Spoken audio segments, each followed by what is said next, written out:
So we'll go ahead and kick off our workshop. Thank you everybody for joining us. Welcome to the board workshop of Vallecitos Water District Board of Directors on Thursday, May 6th at 3 p.m. And we'll go ahead and if you put that up, I'll read it. Glenn, I don't have it in front of me right now. Yeah, I'm just pulling it up right now. It'll be up in a second. Yep.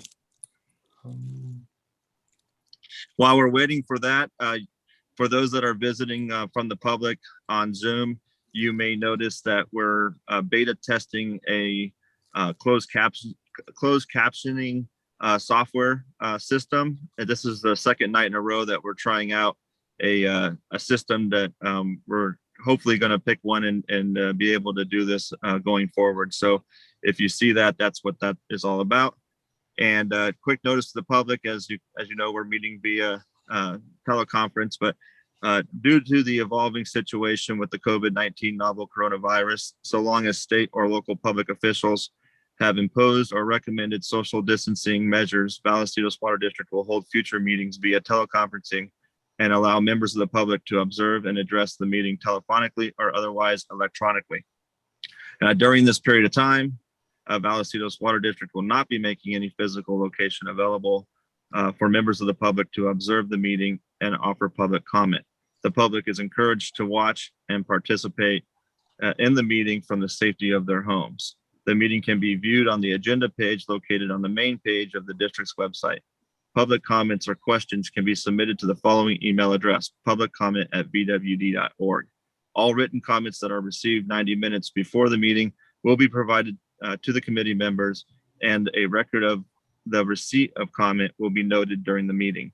Members of the public viewing the meeting via Zoom video conferencing platform can express their desire to provide input at the appropriate time by utilizing the raised hand function. Additional instructions for online participation will be posted on the district's website at www.vwd.org/meetings. Okay, I'll go ahead and call us to order since we got all the legal stuff out of the way. Director Pinnock? Yes, here. Director Hernandez? Here. Director Boyd Hodgson? Okay. And Director Ellithart? Here. And I'm here as well. We got the whole team here. Moving on to public comment. I know we have received one email correspondence from the public. Glenn, have we received anything else? I'm not aware of any others. So if either Diane or Ann have seen anything that hasn't been passed along to me, you can pipe in now. Otherwise, the one we received yesterday from Mr. Scaglione was the only one I've seen. Okay. Is there any members of the public that have their hand raised? Not at this time. Okay, great.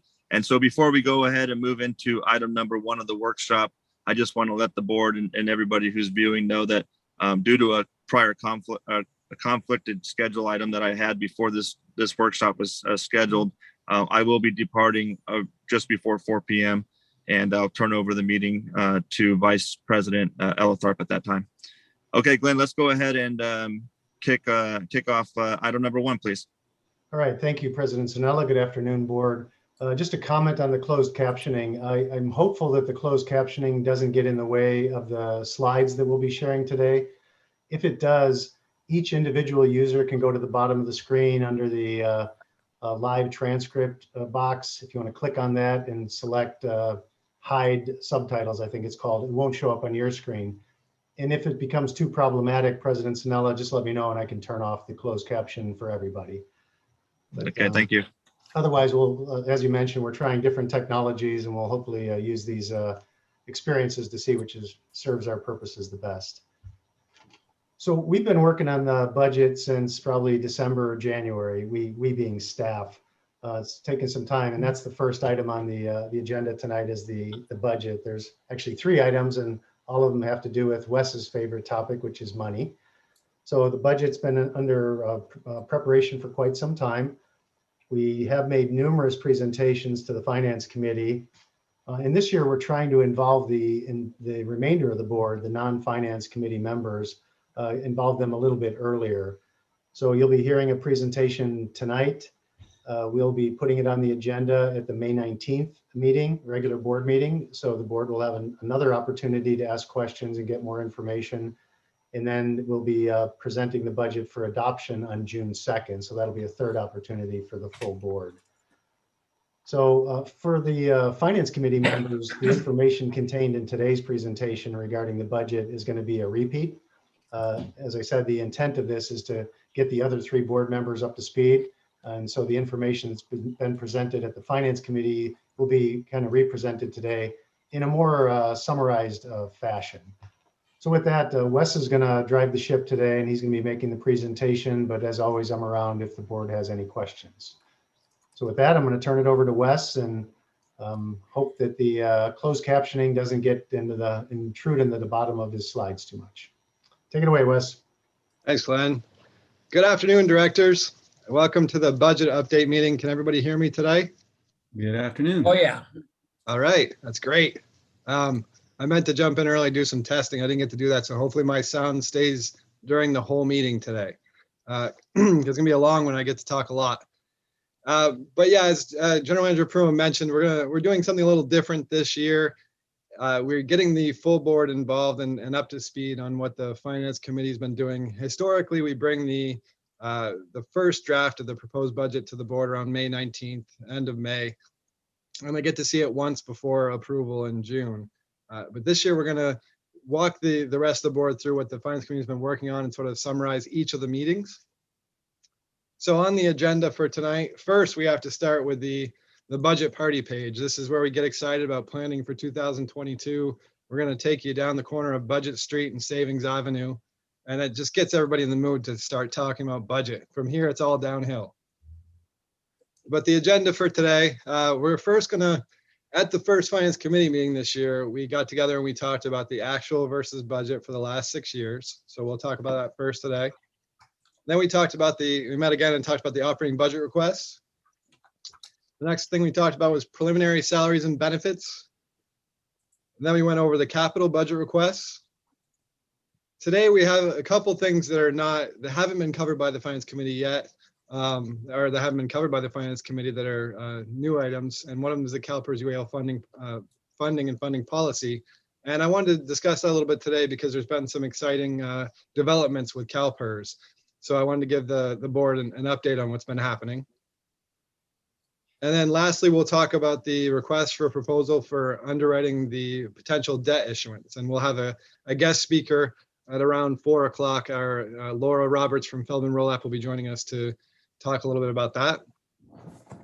So getting into it, when we start the budget process, the first thing we do, staff, is we develop a budget calendar, and that budget calendar becomes sort of a roadmap or timeline for how we'll work on the budget and the meetings we'll have with the committee. So today during the presentation, I'm going to start with the budget calendar, talk about what we did in each meeting, and then give you a summary of that meeting, go back to the calendar and talk about the next meeting and so on and so forth. So you'll see me flash back to the calendar, but that's just meant to show you what we were working on. So in February, the internal process is staff starts working on the budget, and we actually get the audited financial statement numbers, put them in the budget for actuals for the last fiscal year, and then we start working on the current year, current fiscal year projections. In this case, it'd be 2021 projections. And then the individual departments start working on their operating budget requests, which would be, by line item, they start asking for everything they need to submit to their supervisors and managers. And then on February 22nd, we had our first Finance Committee meeting. And at that meeting, we went over the budget calendar and talked about when the potential meetings could be. And then we went over the budget versus actual for the last 5 years. And we may even had a bonus 6th year in there.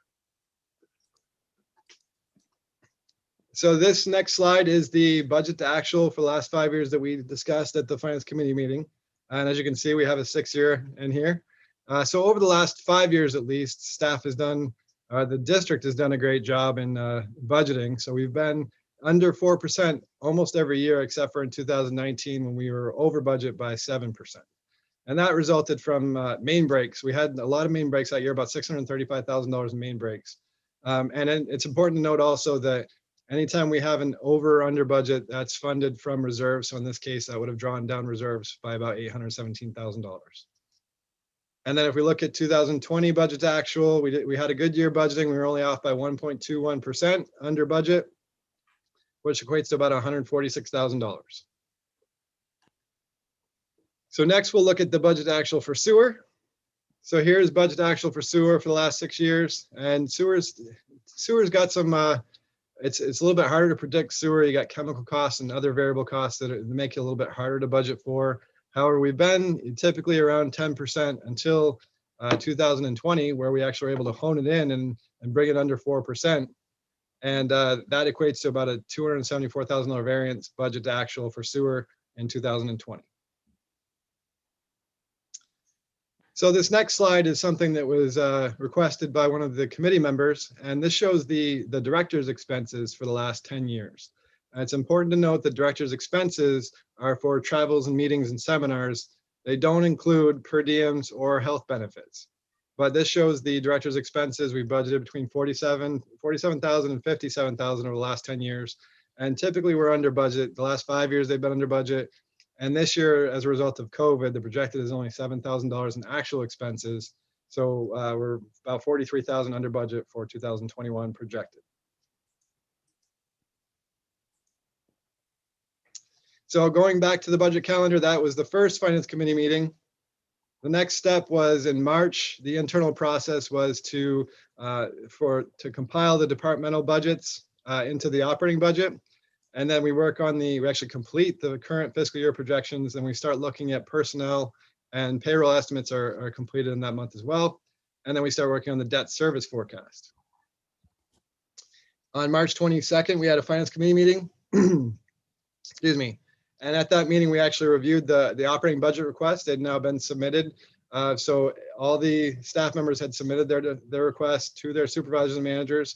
And we had put those in the budget. So we had the O&M manager and the engineering manager at this meeting, as well as any supervisors, to answer questions from the committee about the detail of the operating budget requests.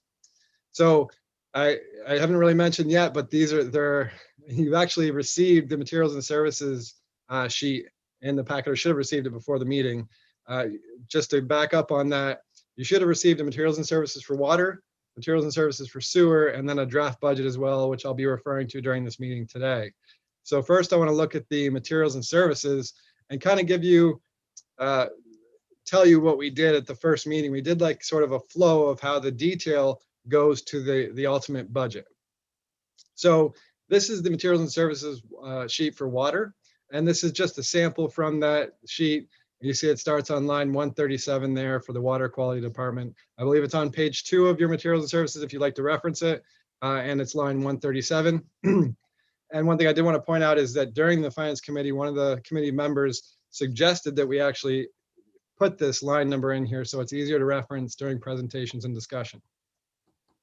So looking at this, we can see it's for the water quality department. Materials and supplies is up top. Those are their requests for materials and supplies.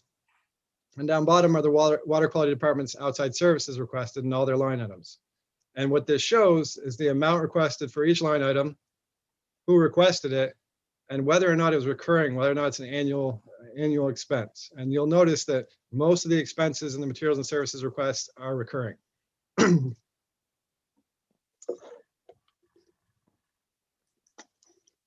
So the next thing I'm going to go into is I just want to show how this flows into the budget, as I mentioned. So I'm going to take this and I'm going to shrink it down. So here's that same sample, but just shrunk down a little bit so I can show that it flows into the operating budget. This is from the draft budget on page 12. And you can see this is the water quality department on page 12. And the $41,000 for materials and supplies total from the detail flows into the summary by department here. And then the outside services of $115,000 from the detail flows to page 12 summary here. The other number to note there is the cost of labor. Labor is budgeted based on staffing levels and by individual in the department that they worked in, and then it flows to the department. So that's done separately from the materials and services, but it's a very detailed budget, and that's included here at $55,000. And the total for water quality is $211,000 for fiscal year 2022. So now to show how that continues to flow, if we take the water quality department from page 12, you have the $211,000. And this is a sample from page 11 of your draft budget. This is the water operations budget for fiscal year 2022. And we can see that the $211,000 is here and flows over from there. So that's how we get to from the detail to the summary of the budget. And that works the same for every department. So if there are no questions, then we'll start analyzing. Basically what we do is we look at the operating expenses and do an analysis of budget to budget by year.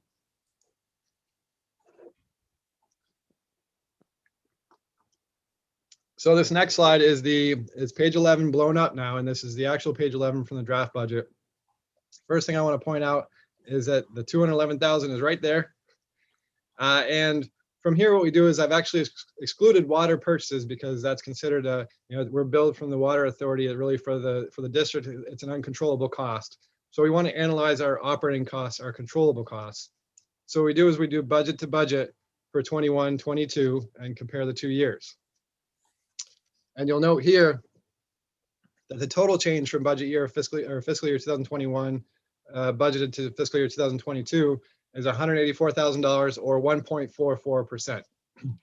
Now, I want to take a minute just to kind of appreciate that, because with a $13 million budget, and that budget includes all of our operating costs for water operations plus our salaries and benefits. Year to year, our budget's only increased by 1.44% or $184,000. So now that I've taken a minute to appreciate that, I'll go into the reasons or the major variances from year to year. And the first one is the pumping department decreased budget year to budget year by 111,000. We had some staff redeployed to other departments for pumping. So you'll notice that both the budget and the projected amounts are lower than the budget for 2021. And we plan to continue that a little bit, so it is lower again this year. The next major variance is meters. Meters is budgeted to increase by $232,000 for fiscal year 2022. And then customer accounts is budgeted to decrease. And the main reason for that is bad debt expense. We budgeted about 10 times the bad debt expense last year for customer accounts due to COVID. We expect that to decrease this year. And then I want to take a look at, since meters is such a large increase, or I mean, compared to the total, it's the majority of it. I want to take a look at what caused the increase in the meters budget. So this is the materials and services request from the water and its lines. We're going to focus on lines 320, 335, and 336. And again, it's page 4 of the water materials and services. And you'll note that staff is looking at or proposing a proactive meter replacement program. So what we're doing is we're going to go out and look at our meters, and you'll see it here, $56,000. We're going to go out, we're going to pull some meters for testing to check the accuracy. As you know, meters are how we bill our customers. And as meters age, they slow down. So we want to go into areas that are sort of known to have either failing meters or slowing meters, pull some for testing, send them in and see if we should proactively replace meters in that area or other areas of the district. And this will involve $56,000 for the meters themselves and parts, $15,000 for outside labor, excuse me, and $15,000 for testing the meters for the whole year. So it's about an $86,000 proposed program for fiscal year 2022.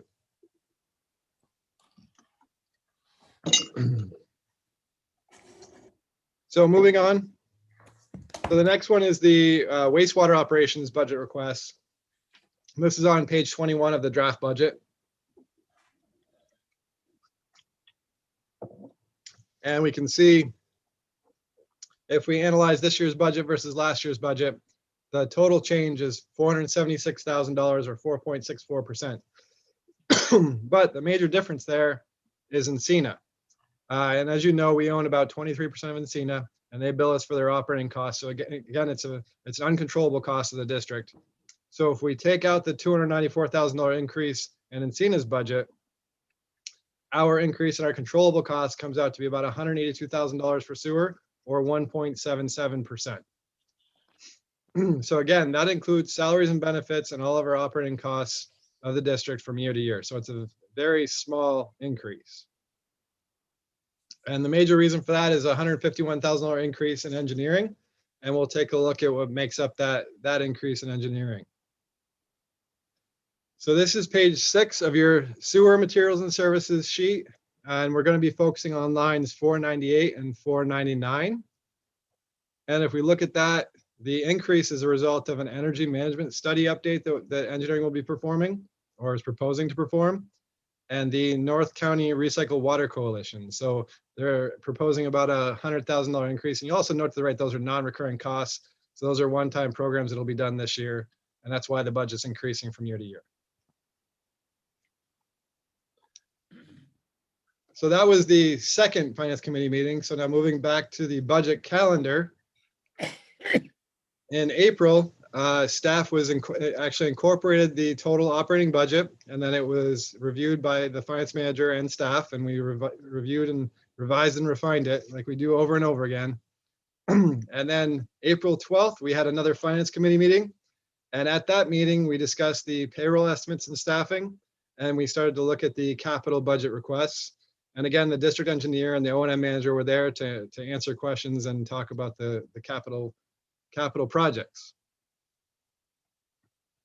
So first we'll talk about the payroll estimates and staffing. And this is on page 25 of your draft budget. So this is the exact page, and you'll notice it has salaries up top, benefits down bottom, and then at the very bottom, total funded full-time equivalent employees.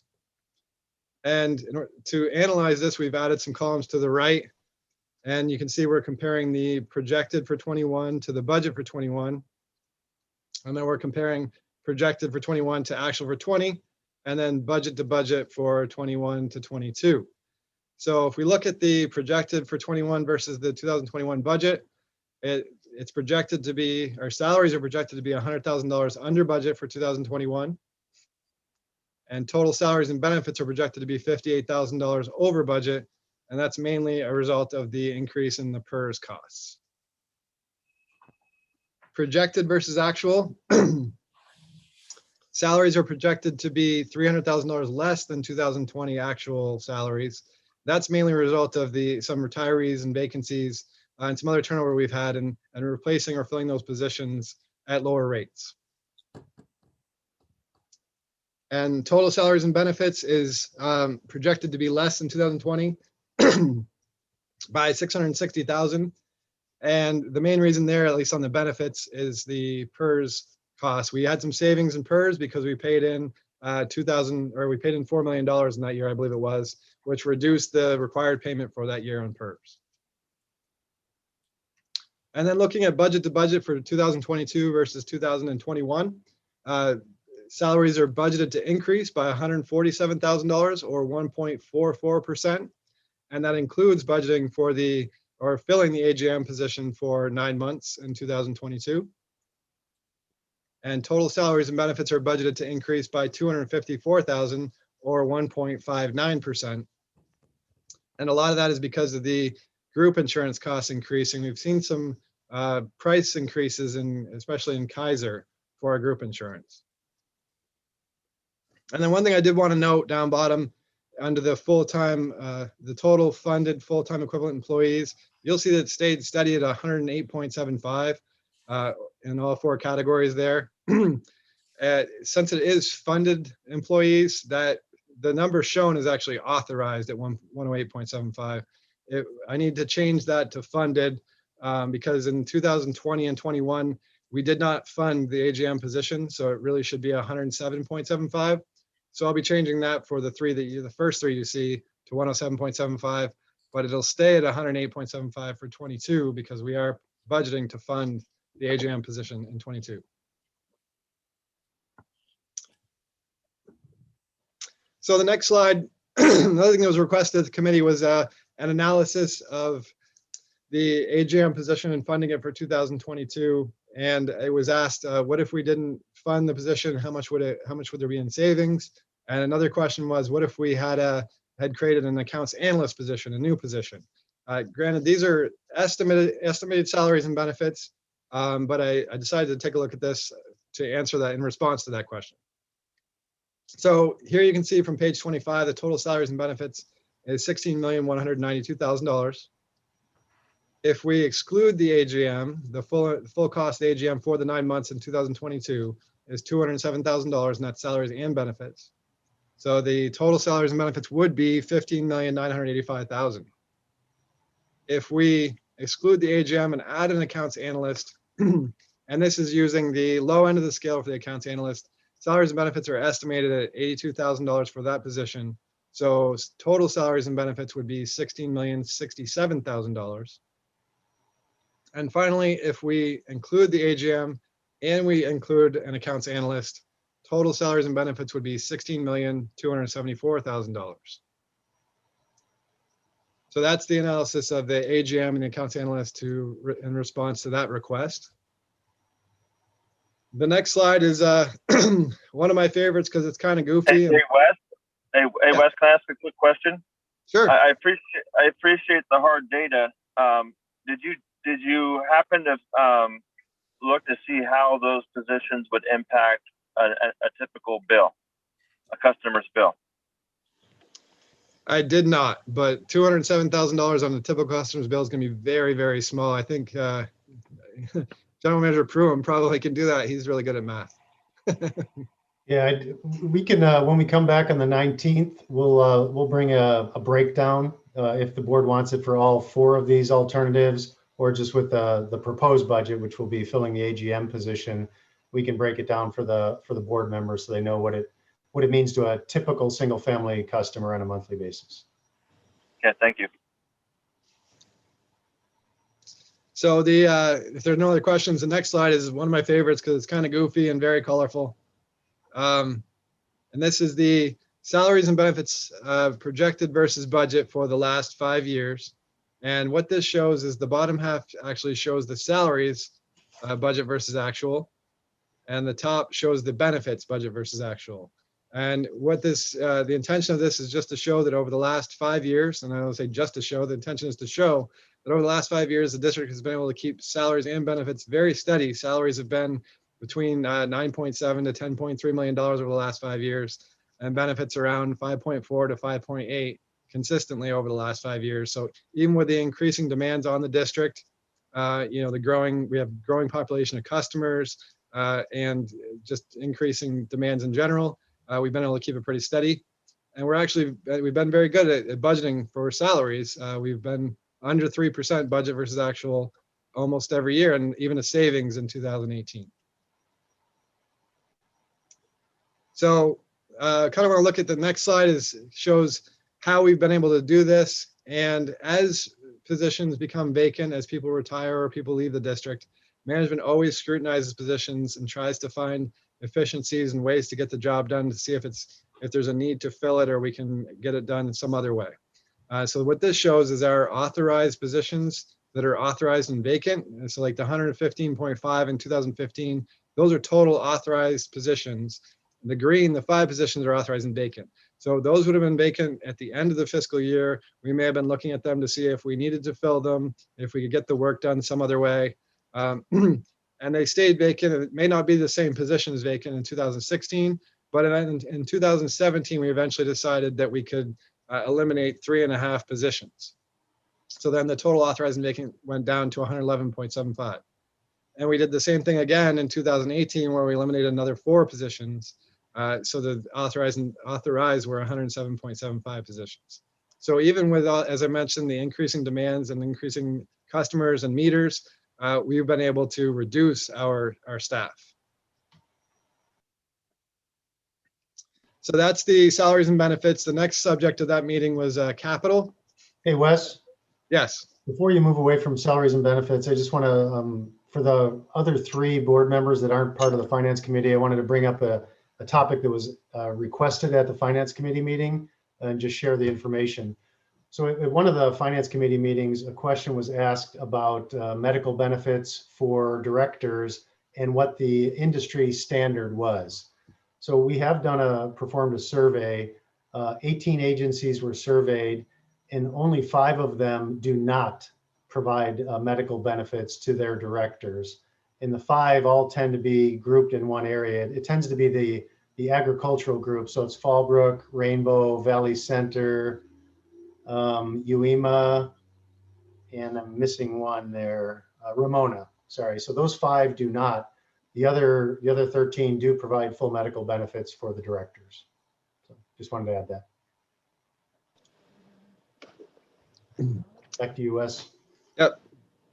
So the next topic of the, I think it was the third Finance Committee meeting, was the capital budget requests. So similar to showing the flow from the detail to the budget for operating expenses, we wanted to do the same thing for capital. So this is an example of a draft capital budget page. You'll notice at the end of your draft budget, there are about 70 of these pages for each individual project.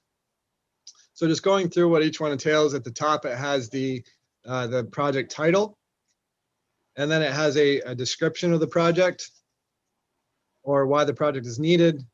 The next line is the project manager, the project number that's assigned to it, the department working on the project, and the funding source, or which is from reserves of the project. And the next section is the comment section, is why the project, what it will accomplish, and why it's basically why it's needed. And then finally down bottom, we have the project spending plan over the next 10 years and the estimated project timeline. So each project is given great detail on their own page, and then that's summarized up into a project index, or our comprehensive project list. And you can see here on page 47 is that project that we just went over. So this is page 34 and 35 of the draft budget. I'm going to break those 2 pages up into 4 different sections because it's a lot of numbers and a lot of detail, and it'd be hard to see if I put it all in one slide. So I'm trying to break it up into 4 so at least we can read it for the presentation. So what this is the top of page 34, and this shows the carryover projects. Carryover projects are projects that were budgeted for in previous years that have already been worked on and are still being, and are not yet completed. So we can see down here, the previous budgets for the carryover projects are $69 million. And the estimated amount expended as of the end of this fiscal year will be 16.9 million. And that doesn't mean that it was just spent last year. They could have been going on for multiple years. They may be multiple year projects going forward as well. Total carry forward, the difference between those 2 numbers is 52,090,000. And then the new request for those projects for this year, so if there are any adjustments needed to the projects, the cost increased or decreased, is shown here at $4.8 million. So of the 4.8, the major increases requested are for the metal arc fail-safe rehabilitation at Buena Reach and the 16-inch bypass pipeline rehabilitation of $1.2 million. And the third one is the ductile iron pipe condition assessment, which is has a new request of $695,000. So that's the carryover projects as far as the top of page 34. Now I'll look at the 5-year spending on the carryover projects, which should be on the top of page 35. So here's the 5-year spending, or actually, let me correct that and say 10-year spending, if they have 10 years of spending for those carryover projects. And we can see in 2022, the budget for carryover projects is $22.3 million. And this is important because I'd like to note during the presentations that when we bring the budget to the board for approval, you're only approving 1 year of the budget. It's not you're not approving the full 5 or 10 years. It's just for the 1 year, fiscal year 2022. So in this case, it's $22.3 million for carry forward projects. There will also be a new project request, but this is that portion. And of the $22 million, the major projects in there are the Montiel lift station and force main replacement at $4.3 million. The 16-inch bypass pipeline rehab at that's the city of San Marcos Creek district at $1 million. Then the 16-inch bypass at $3 million. And the metal arc fail-safe rehab at Buena Reach at $2.8 million. And finally, Tres Amigos waterline replacement phase 1 of $1.4 million. So those are the major projects in 2022. Next, we're going to look at the bottom of page 35, which is the new projects. So you can see at the top right here, it says new projects. So this shows the new projects for fiscal year 2022. They were not worked on last year. They're being requested this year. And I believe there are 35 projects. for, well, so let's say first, the total is $76.9 million in new requests. But of that, $31.8 million is for Encina and $40.4 million is for future projects. Now, future projects are projects that will not be worked on in fiscal year 2022, but they will be worked on in future years, so in outer years. So they're not being approved in this budget as part of the 2022 budget because they won't be worked on, but they are important to include in our 5 and 10-year plan for prudent financial planning. And of the 76 million, the biggest project being requested is about $1.4 million. And as I was mentioning, there are about 35 projects for $4.6 million. Last year, there were 26 projects for $4.9 million, excluding Encina and the future projects. So you'll notice here that the total requests, this is the carry forward and the new requests. So the total 10-year CIP budget for fiscal year 2022 is $133.8 million. And last year that was, let's see, $144.9 million. So there's a decrease from last year this year of $11.1 million in the 10-year CIP budget.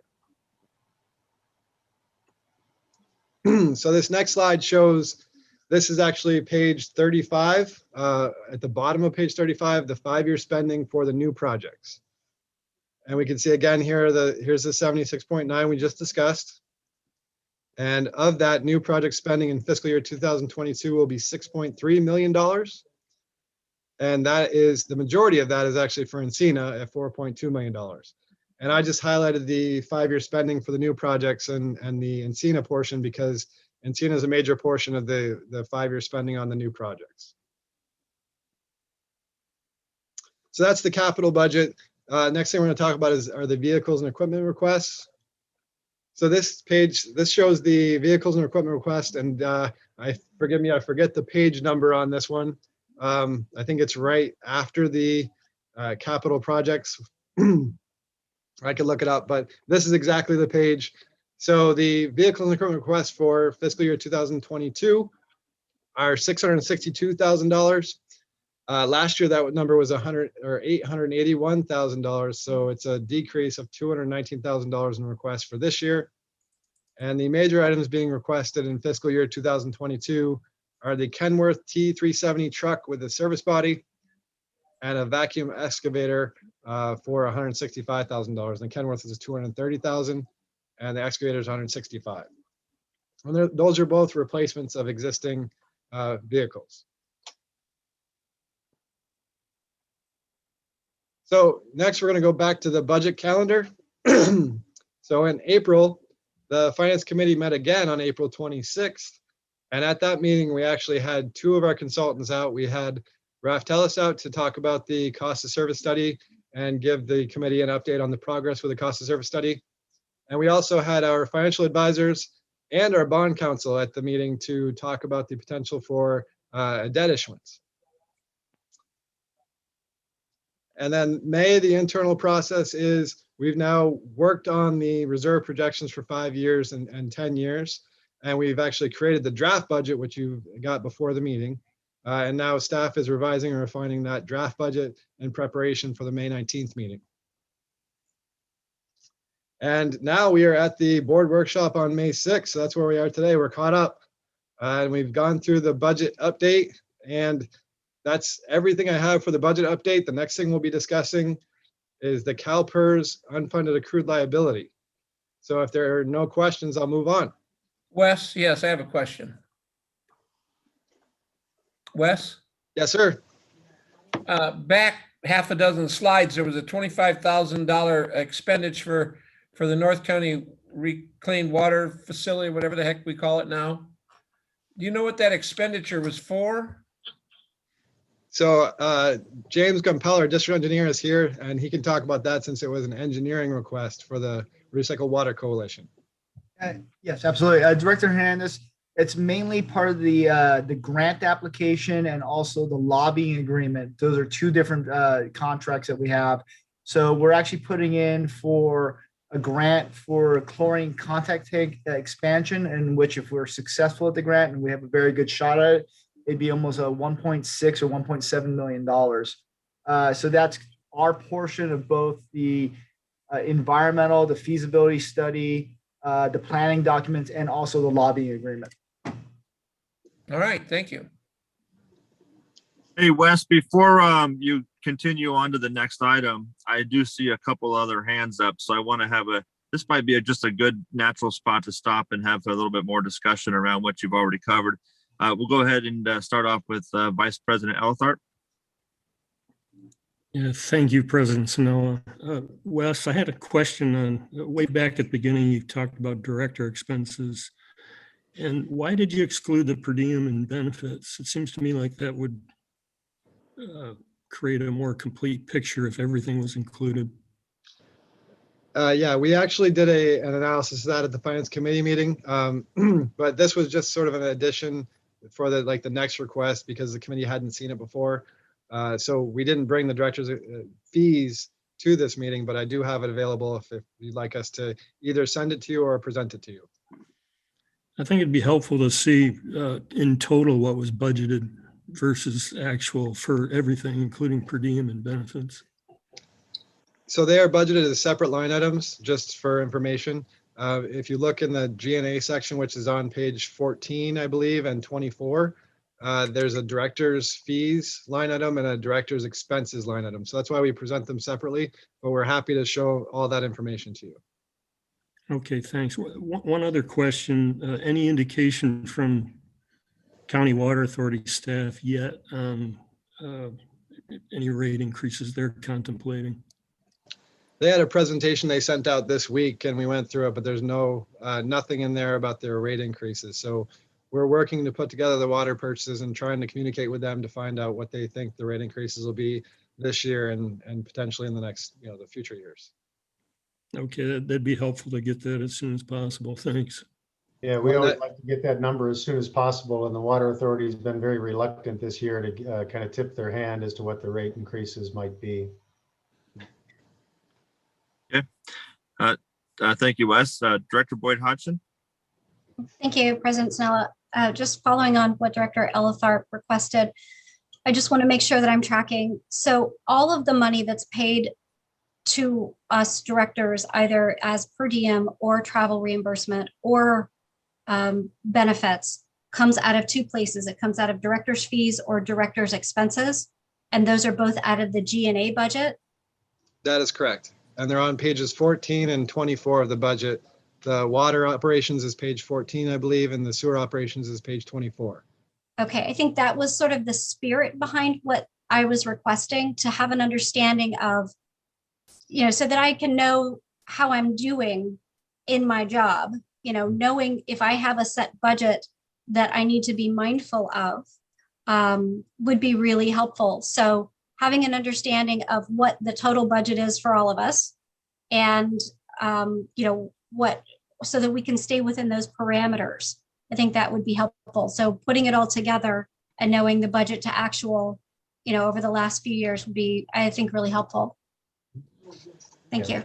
We can certainly do that. We don't break it down by individual director, but collectively we'll show the number and show how it tracked over time. Sure. Yeah. Just sort of budget to actual to understand, how are we doing as a group? Okay. Any other questions from my colleagues?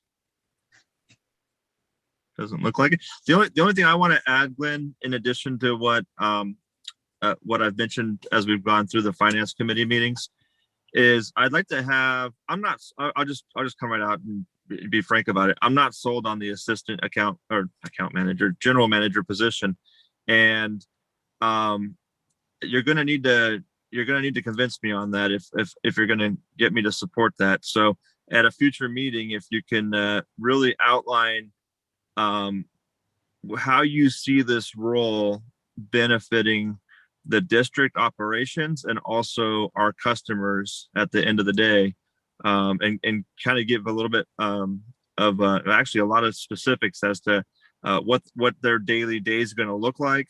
And I just don't. I mean, we've gone so many years now without one that, and I'm not there every day. So I'll admit that, I'm not there with you every day to see what's going on. And so I do give you a lot of benefit of the doubt, but I still need some more selling on that. Yeah, certainly we can do that. The plan was, as we start to assemble the budget package, there would be a sheet or 2 sheets, whatever it takes to put down the position or the supporting elements of why we feel it's right to fill the position at this point in time. So probably as the board packet gets developed for the 19th, it'll be included in that board packet. Okay, thank you. And just before Wes goes into the next 2 items, and maybe I can add from a big picture, Wes drilled down really finite detail, really very granular, and I think he did a great job of doing that. If you compare the current year budget, the approved budget is about $90.6 million. The proposed budget that we've just run by you is about $96 million. So that's a $5.4 million increase from the current year to next year, which sounds like a lot of money. But if you look at just 2 line items and compare those, it explains more than the total increase. So water costs, we estimate, are going up about $2.7 million. So right off the bat, that's half of the total increase. And we have a very heavy capital improvement program coming up in the coming year. And that increase year over year budgetarily was $4.3 million. So those 2 line items, the water purchase costs and the CIP, was an increase of $7 million compared to the current year budget, which is more than what you're seeing, the 5.4 increase. So there's been savings in other areas, but I just want to give the board a perspective, because sometimes people look details, some look big picture. I just want to let you know the big picture number, even though it's a large increase of $5.4 million, it's really due to 2 really large increases. So yeah, hey, Glenn, I can appreciate that, but at the end of the day, those increases that we get from the water authority and from Encina get passed on to our customers, right? We're the billing agency. I had this conversation with the Encina board yesterday morning at the workshop, and Encina is I have no question that they're operating very efficiently, and they try to watch everything that they spend, but they also are very quick to be as innovative and as environmentally friendly as they possibly can be. In fact, the entire board was gushing over all of that yesterday, which is well deserved. But that luxury to be innovative and world-class environmentally friendly comes at a cost. And it's kind of easier for an organization like Encina to be like that, because there's no accountability. Nobody knows who they are. They don't send a bill to nobody. They send a bill to Vallecitos, and then Vallecitos in turn sends a bill to customers, and nobody knows the difference, right? And so we got to be mindful unfortunately, we're put in a kind of an unfortunate position, because our 2 biggest costs, water and wastewater, are line items on our budget, and that's it. And we have no control over it. And so the only thing that we can control are our own operations. And unfortunately, that sometimes prevents us from having all the staff that we would like to have versus the staff that we have to have, or being maybe as innovative as we'd like to be, because we're paying for innovation that Encina is doing, right? So it's just a lot of different things to consider, but it's unfortunate that that we don't, and I don't want to say it's unfortunate. It's just that it's something that we need to be mindful of, that, there's so much of our budget that's out of our control. Yeah, I agree with you completely. And that's why that's why Wes spent so much time comparing how we're doing internally with our controllable costs, to hopefully demonstrate to the board that we're doing everything we can. And in both the water and the wastewater side, they're less than a 2% increase, including all staff and insurance, all those costs combined. So, but point well taken. We realize at the end of the day, it's our customers that are paying for this entire budget. Thank you. Okay. Director Elthorpe, is that your hand from before, or is that a new hand? No, that's a new hand. Okay. The floor is yours. Okay, thanks, Mr. President. Glenn, you mentioned you estimated water purchase costs going up. I think you said $2.7 million. Is that driven mainly by quantity increase or quantity difference, or did you estimate some kind of percentage rate increase for the water authority? Yeah, so it's mostly a rate increase, and I think Mike Arthur's on the call with us here, so he can add in. But we did include a little bit of increase. I think it was about a 1% increase in actual sales volumes, but the rest was due to price increase. And Mike Arthur, if you're there, if you want to add in and maybe explain what estimate we used for the rate increase from the Water Authority. Yes, thank you, General Manager. So the Water Authority has been late in bringing forth any potential rate increases for this year. So we did use what was in last year's budget for them. Last year, I think it was about a 4.5% to 6% increase, depending on what type of agency you are. Each agency gets a little bit different increase passed on to them. So I think we used about another 4.25% to 4.5% for purchase water costs. And that was, again, from last year. As soon as we get information, we will certainly update those numbers. So what's the total dollar amount of water purchase? Isn't it about $30 million or 29 or something? 29.93, is that it, Wes? I don't have it in front of me. No, it's more than that. It's That was last year. $32.6 million is our water budget. Yeah, so it just seems like 2.7 is a pretty, it's larger than 4%, isn't it? So Mike, that probably also takes into consideration the demand increases, because we had estimated demand to be really low last year for COVID. And what we realized this year was it was a lot higher than we had estimated. So it's got demand increases in there as well as the cost increases. Right. So the 1% demand increase that General Manager Pearl was talking about was a actual to actual. There is also, last year we were very conservative in our demand estimates, and we thought that there'd be about a 4.5% to 5% decrease in demand, and we haven't seen that. So that includes that bounce back, not even a bounce back, because we represented our demand from last year because of what we thought was the potential of COVID. Okay, thanks. That explains it. Director Elthorpe, if it helps, maybe at our next meeting on the 19th, we can bring forth the actual numbers to show how we got to this $32.6 million, and what are the two components, both the cost increase and how much growth in sales we anticipated. Okay, thanks. That'd be helpful. Hey guys, I'm going to go ahead and break away a little bit early. I think this is a good time to break away so I don't interrupt Wes's next presentation. And I'm going to turn the meeting over to Vice President Elthorpe. Everybody have a wonderful meeting and a good evening. Thank you. Same to you. All right, I guess if there aren't any other questions, we can move on to item number 2, CalPERS unfunded accrued liability discussion. And before we do that, I did find the slide from the Finance Committee presentation for the director's fees, and I can go over that briefly if you'd like me to before I move on to UAL funding. Okay, go ahead. So this is the slide, and it's in the same format as the salaries and benefits analysis, but this is just for director's fees. So this is just for the director's salaries and benefits, and it's showing projected versus budget, projected versus actual, and budget versus actual for the last 2 years. And what we can see is we budgeted $133,000 for 2021 for director's fees, and that includes benefits. And we came in for salaries, we came in $3,800 under budget for the projected, or at least we're projected to come in under budget. And then in total, projected versus budget for salaries and benefits is $3,000 less than budget.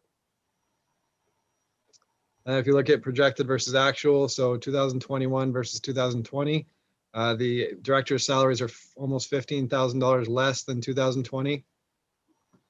And the salaries and benefits are about $1,400 less than last year. The main reason for that is because we've had group insurance increases of $12,900, and there's been a 7 to 9% rate increase, as I mentioned, from agencies such as Kaiser. And then if you look at budget versus budget, so for 2022, we're budgeting a $6,800 decrease from last year's budget. And overall, we're budgeting total salaries and benefits to increase by $1,000. And again, that's because of increases in costs for group insurance. So those are the director's fees. And if you saw the director's expenses earlier, which are around $50,000, and we typically stay under budget on the $50,000. So you can get an idea that it's, the total budget for directors' fees and expenses is about $184,000. And we're typically under that year over year. Okay, thanks, Wes. Director Boyd Hodgson, is that helpful to you? Thank you. I appreciate that. That's fine. Thanks, Wes. No problem. So moving on to the CalPERS UAL funding policy. As you know, in 2020, the district developed a funding policy for the CalPERS unfunded accrued liability, which is by far our most expensive debt. Not only does it carry a 7% interest rate on the debt, there are also other factors that make it much more expensive that are, I don't really want to get into because it gets quite complicated, but there's a lot of negative amortization and ramping up and the like that make that debt our most expensive debt by far. And the board and staff developed this policy, which is, I believe, to be a very wise policy to pay it off over the next 3 years. And that policy initially started as 3 years, but last year it was, the second year. So it was a 2-year payoff, and the balance at that time was $11.3 million. So we paid $4 million in 2021, and the rest to be looked at the discretion of the board in 2022. And then we agreed to, the policy states that we'll do annual policy revisions, and we'll revise it based on the new actuarial reports. And it's important to note that CalPERS is always at least a year behind. They just came out with their 2019 actuarial evaluation, and they gave it to us in August of 2020. So the latest numbers that we have that are actual from CalPERS are from 2019. We are in constant communication with the actuaries. So we're always talking to them about their investment returns and the potential liabilities. And as we make payments, we know which liabilities we're applying it to and what our current balance is estimated at using the 2019 values. I know that's confusing, but we're talking to them to try to keep up to date as best as we can. And then we'll maintain flexibility. So that's important because while we make these payments and we have our own policy, we're not locked into anything with PERS. So if we don't make a payment this year or next year, then we don't have a contract to make the payment. This is all, we're completely flexible in this and our policy. And then we will avoid overpaying the balance. And this is something that we want to make sure that we're not overfunding on this liability. And this is the crucial year in that analysis. So this is the third year of a 3-year payment schedule. So we really need to know what the actual balance is before we send in a payment in order to avoid overfunding this liability. And finally, we'll provide regular updates to the Finance Committee and the Board of Directors. And that's what we're doing here today. So it's exciting. The next slide shows the UL funding policy that was included in the fiscal year 2021 approved budget. And this shows that we have the additional discretionary payments scheduled for 2021 of $4 million and the estimated balance to be a remainder to be paid in 2022, again, at the discretion of the board, was $7.2 million or $7.3 million. So now, as I mentioned, there's been some interesting developments with CalPERS. And our last payment made to CalPERS was the $4 million. And after we submitted that payment, we received a letter from CalPERS letting us know that our estimated balance of our unfunded accrued liability was $7,690,000. So that would have been, it's $400,000 higher than the estimated in the previous slide, but that's their latest estimate. But then we talked to them this year and asked them how their returns were doing and what they might estimate if we were to make a payment. And this slide shows their estimated return. So this is CalPERS investment returns since 2002. And you can see they've had quite the track record of being consistent for returns on investments. But it's important to note that this blue line here is their 7% return. And that's their standard. That's what they expect to return, and that's what they base their earnings on for our liabilities. So if they don't achieve 7% returns, it's considered a loss for the district in the pool, and we have a liability. So it increases our unfunded accrued liability. So if we look at 2020, and this is something that's new, we only have the 2019 actuarial evaluation. So in talking to them, they've put out a release saying they've achieved a 4.55% investment return in 2020. It has not been in an actuarial evaluation yet, but that will result in a loss to the district because it's below the 7%. But the good news is in 2021, which I attended a webinar last week and talked to our actuary to confirm, they're expecting an investment return this year of 15%. So if they achieve a 15% return, and it's April, so there's only a couple months left, so that's a pretty realistic estimation that they're providing us, we will actually see an 8% gain over the 7% expected. Now that's really good news for us because we adopted a policy and paid in $12 million to increase the value of our pool. And that $15 million or that $12 million is now getting a 15% gain. So that's just another one of the reasons, besides being expensive debt and a good idea to pay it off, 15% return is a bonus for the district this year. So I want to look at how that affects us in estimating our liability and what we'll be looking at the May 19th meeting as far as considering what portion to pay off this year. So in 2020, with a 4.55% return, that would have meant about a $1.8 million loss to the market value of our assets. So that increases our liability from 7.6 million to about 9.6 million. And then in 2021, a 15% gain or an 8% gain on our assets over the 7% means about a $6 million gain to the market value of our assets. And in the end, our estimated balance, our estimated liability at the end of 2021 should be about $3.5 million.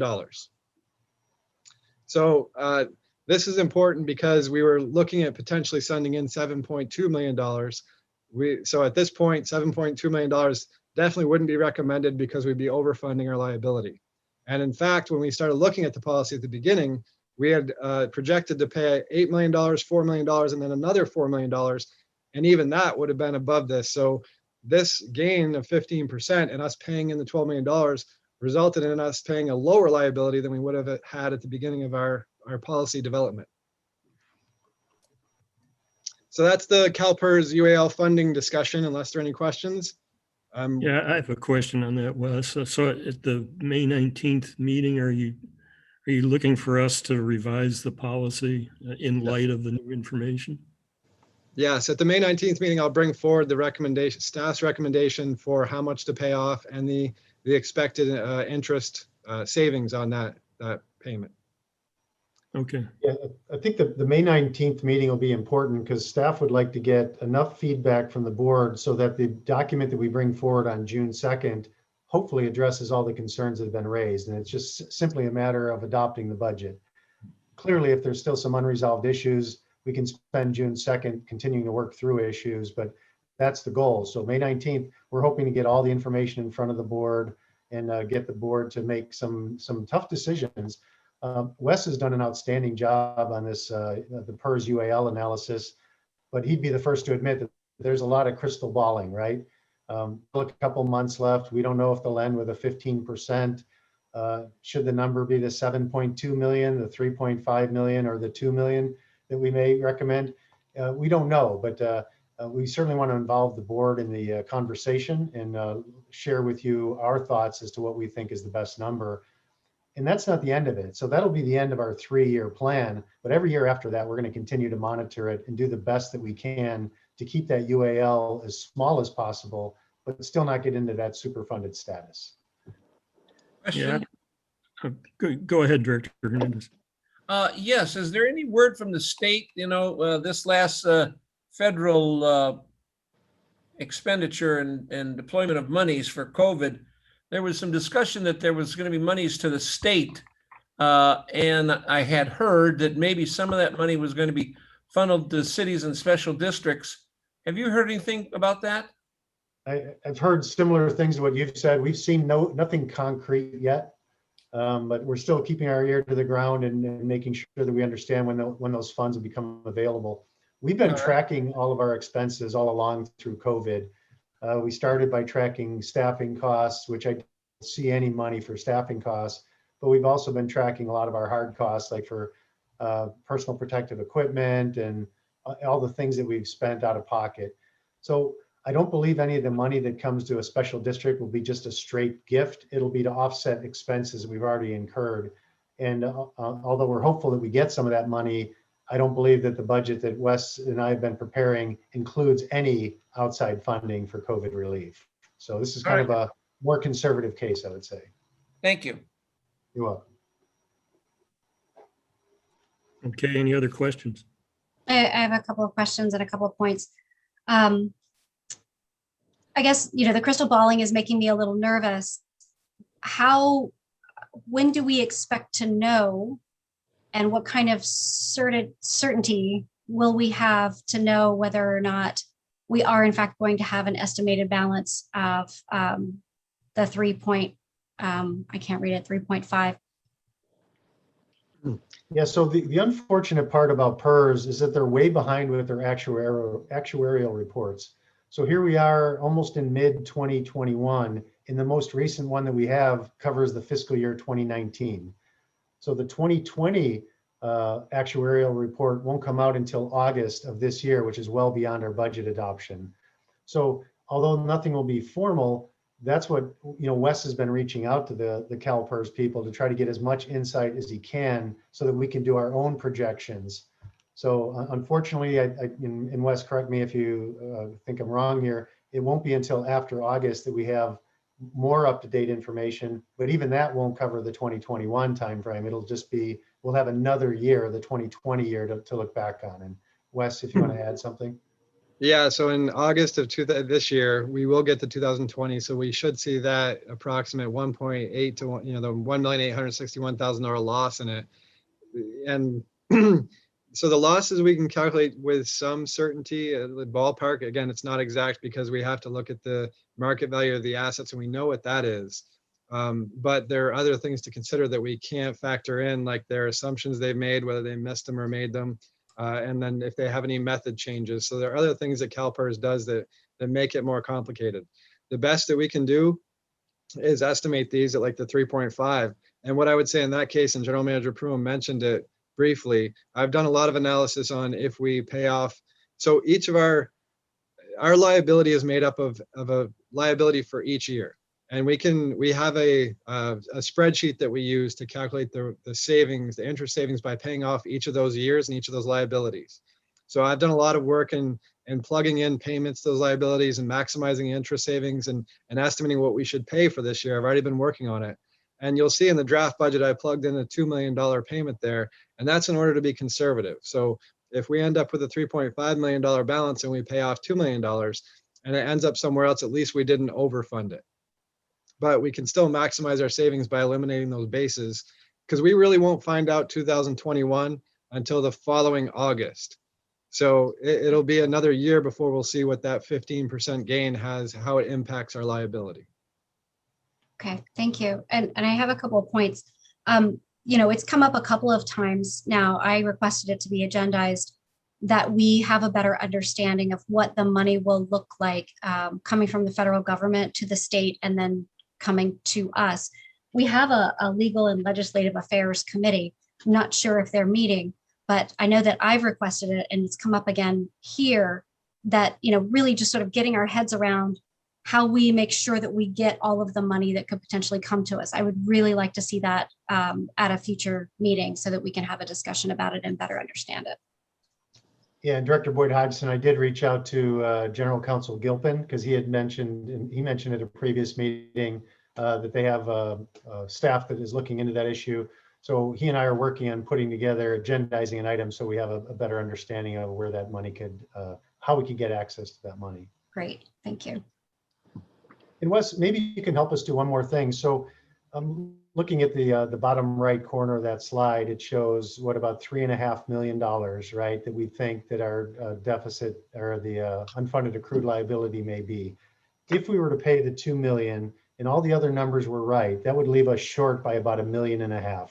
Okay, what percent funded would we be at that point in time? If we had a $1.5 million shortfall, that's one way to look at it. The other way is to say we're 90 whatever percent funded. So what would that number be? Yeah, and I can actually, I believe it's 98%, but let me take a look at my model. Where did I put the payoffs? Oh, it's under historical returns. Yeah, I've got a thought related to that. I've been thinking about this for a while, this UAL, and we're always chasing a balance that we don't have current information on.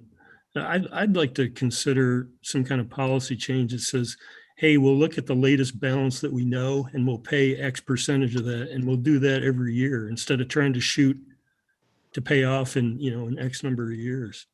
It's kind of like a radioactive half-life. It's always going to be there because you're always chasing old data.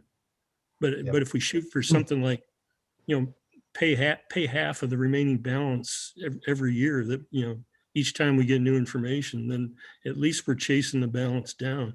These rates of return are so up and down, you just can't, it's hard to plan on anything. It is. Yeah, So and even in yeah, that, we've had conversations similar to that at the staff level, Director Elitharp, and I like the concept, and we will be running that by the board at a future meeting. What may happen is you may find if you keep getting closer and closer and they get a good return year, you may be super funded, and that's okay, because there's bound to be a year or two in the future where you have negative returns or returns below the estimate, and then you would just pull. The next year you wouldn't be super funded anymore, right? Just based on this history, if you wait a year or two, you're in the exact opposite direction. It's been so up and down. Yeah. so if you talk to CalPERS about that, they'll tell you that they've changed their investing strategies. They actually switched over, I believe, their CEO in 2014 or 15. And you do kind of see a little bit more consistency, 2017 forward. But 15 is really a result of what's happened with the market with COVID. I mean, it took a major dive, and then it's seeing a serious rebound. And we kind of got in at a really good time with our money investing in it and seeing that 15% return. But to answer your question, General Manager Pruitt, if we send in $2 million, we'll be at 98% funded at the end of 2022, based on my estimates. And just to give you all an idea, the market value of our assets currently is at $98 million, or will be, based on these returns. So it's $98 million is the total market value of our assets. Yeah, and just maybe to share a perspective. So we're a member agency of the Encino Wastewater Authority. They have a similar 3-year plan to address their UAL.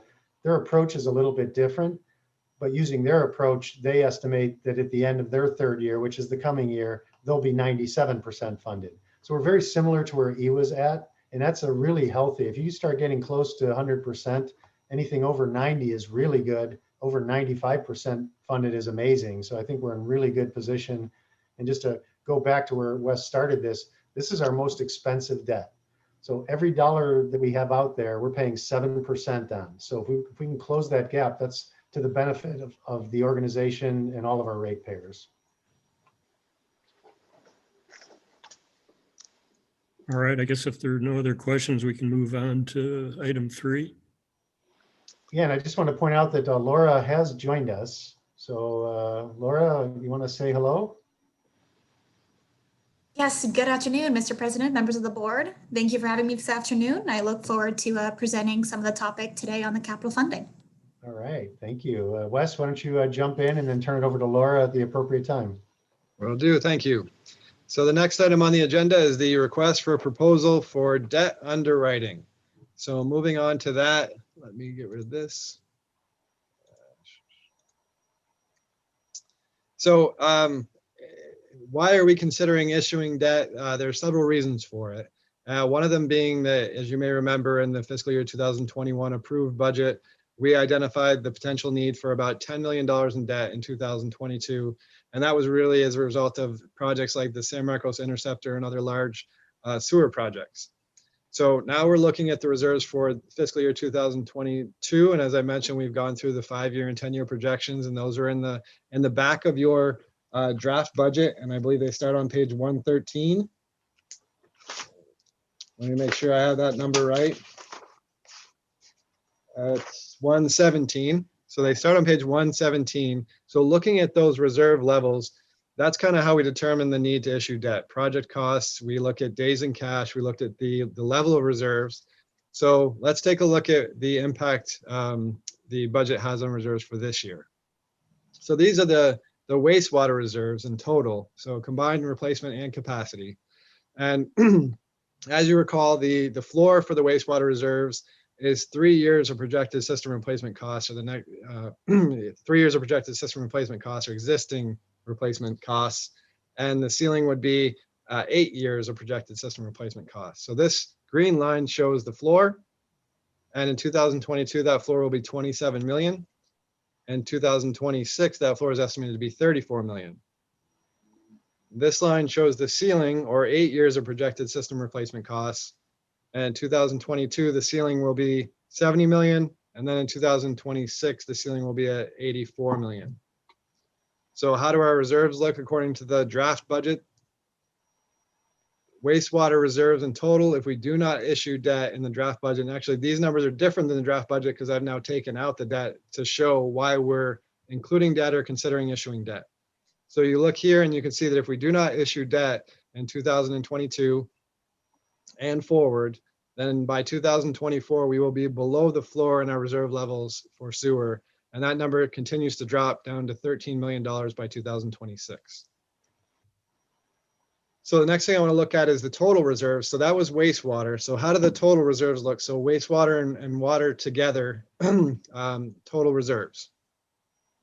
So the floor again for 2022 is 44 million in total, and combined 2026 would be 54 million. The ceiling for total reserves in 2022 is 117 million and 137 million by 2026. So how do the total reserves look with no debt issuance planned? Well, this is what they would look like. And as you can see, by 2025, we are going to be in total of our reserves. So the wastewater by itself is enough to encourage us or really initiate the debt issuance process, because we will be below the floor and in effect in violation of reserve policy.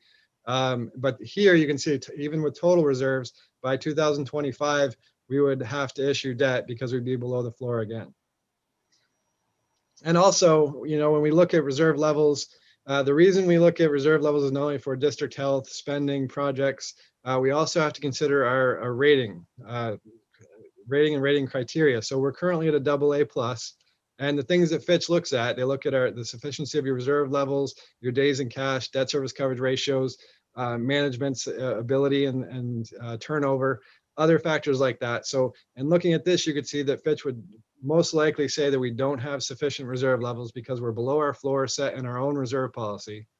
And they would also say that our days in cash was not sufficient because by 2025, it'd be 235 days in cash. And in 2026, it would be 214 days. So these are the reasons we're looking at issuing debt in 2022, along with the fact that it's actually at almost record lows right now. If we can look at issuing debt at a 2.98% or below 3% interest rate, there are optimal conditions and environment for issuing debt.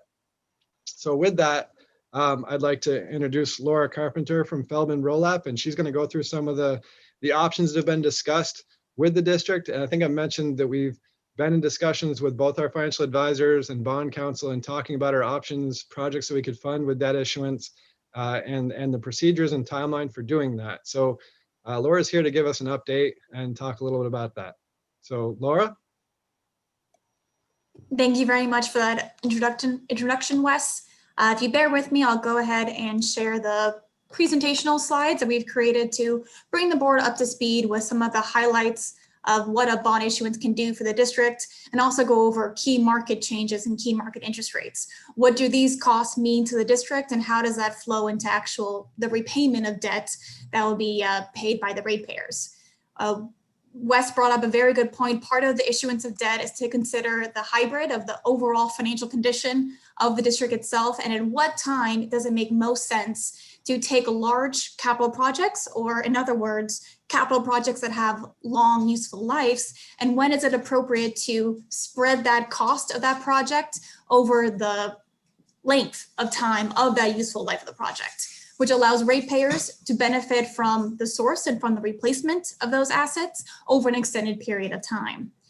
As Wes indicated, currently we are looking at the market interest rates that would be payable for the long-term debt issuance, and it is highly attractive. And what I wanted to go on first and foremost is, what does that mean to the district? As you recall, there's a lot of market volatility, and there has been a lot of market volatility over, especially the past year, since the start of the COVID pandemic in March of 2020. Market interest rates spiked high during March, but have consistently dropped in the year of 2020. What we have seen since the start of 2021 is there has been a slight uptick in the tax-exempt interest rates, but recently we have started to see that steady in the past couple of months. But what is good to take a look at is the overall historic picture. Why is now a good time to issue long-term debt? As opposed to your mortgage rates, which usually have one long-term fixed interest rates. When you issue in the public market for long-term tax-exempt debt, such as to finance funds for capital projects, the bond themselves are actually issued at separate individual yields depending on the maturity. And those maturities go from years 1 through year 30. What we have shown here on the chart is our benchmark curve. It's called the AAA Municipal Market Data Curve.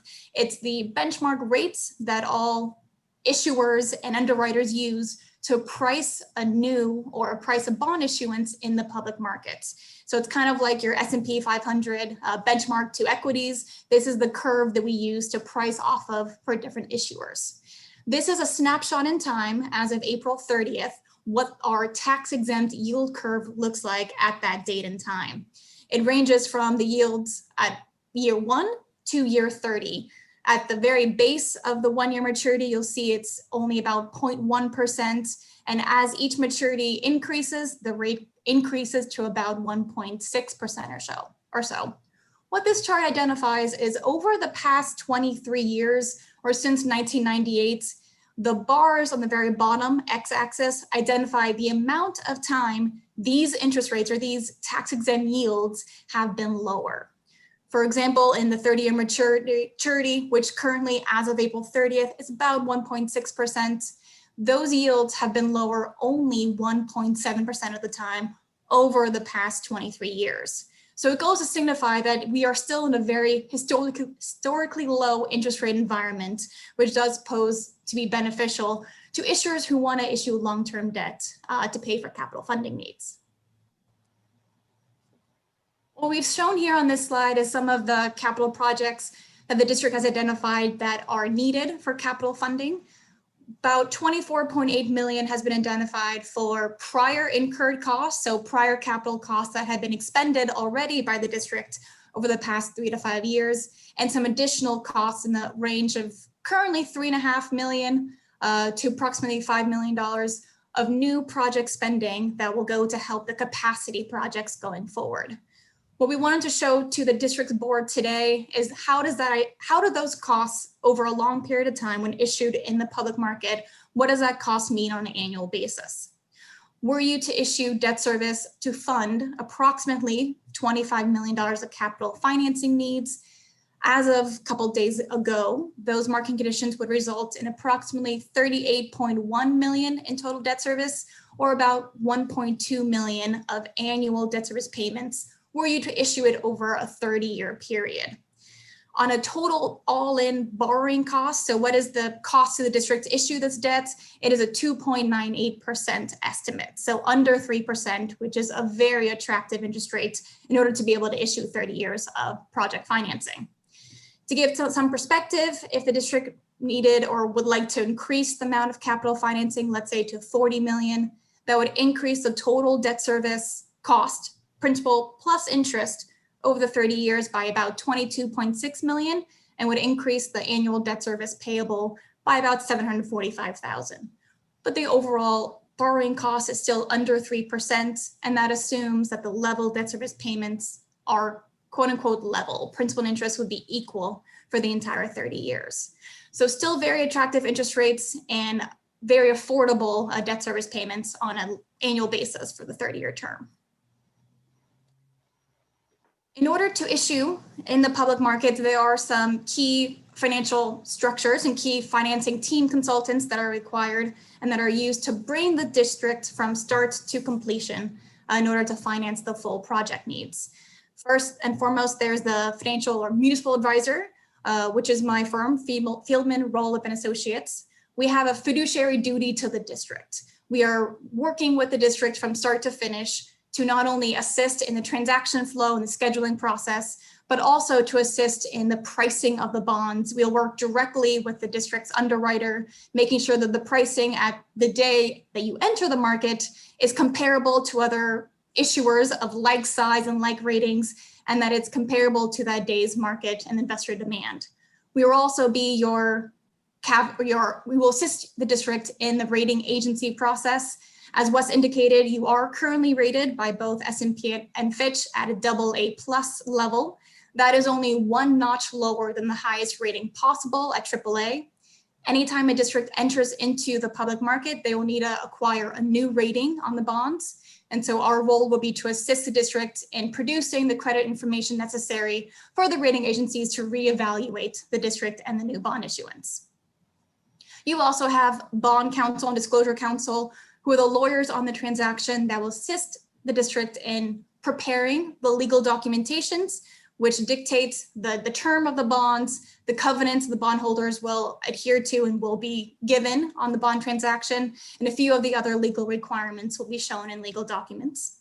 They will also be assisting the district in creating the disclosure document, which is the marketing document that goes to the market, allowing investors to make an informed decision of whether or not they would like to purchase the bonds at pricing.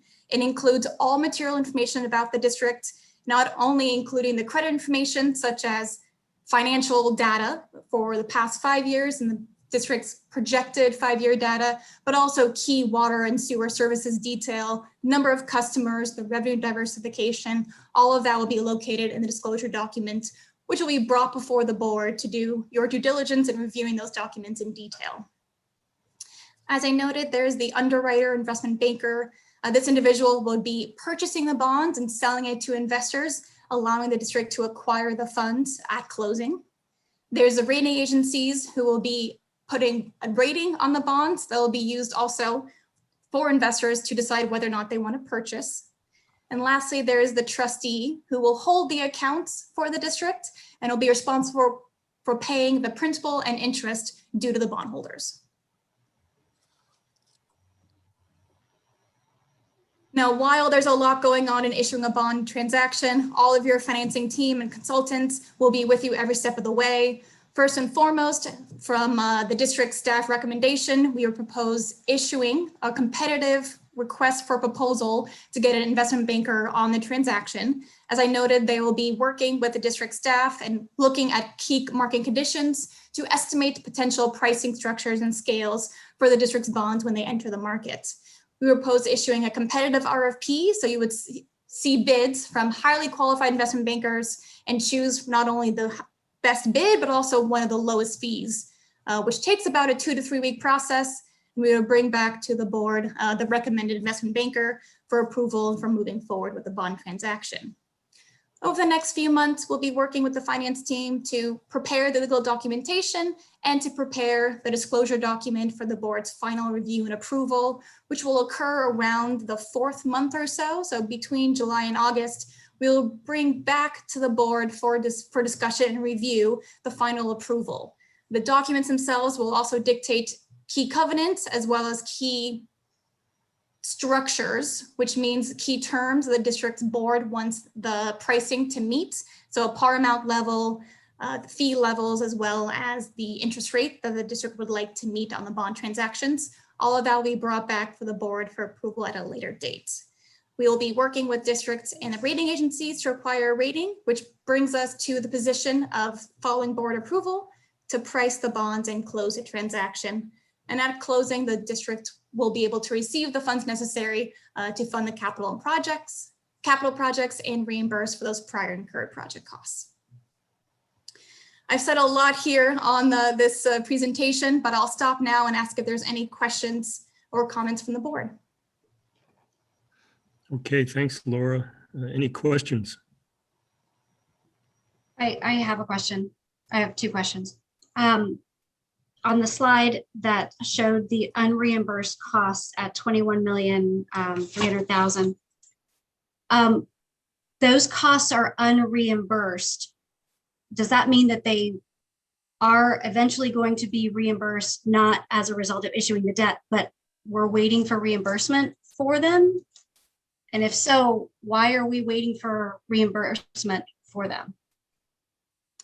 Great question, Director. And sorry for any confusion, what that quantifies is the amount of capital project that has already been spent by the district. And through some of the reimbursement resolutions that have already been approved by the board, the district can actually get reimbursed with cash funding for any use of, legally available funds that can be used for any purpose through a bond issuance. Those reimbursement resolutions that were prior approved allows the district to issue long-term debt and reimburse the district's funds for these capital projects that were already expended.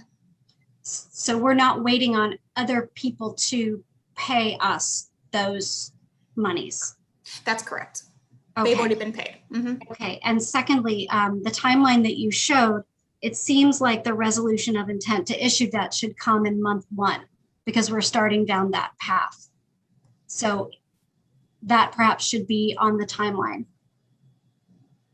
That's correct. We'll bring before the board another reimbursement resolution for these upcoming projects, and we can add that to the timeline accordingly.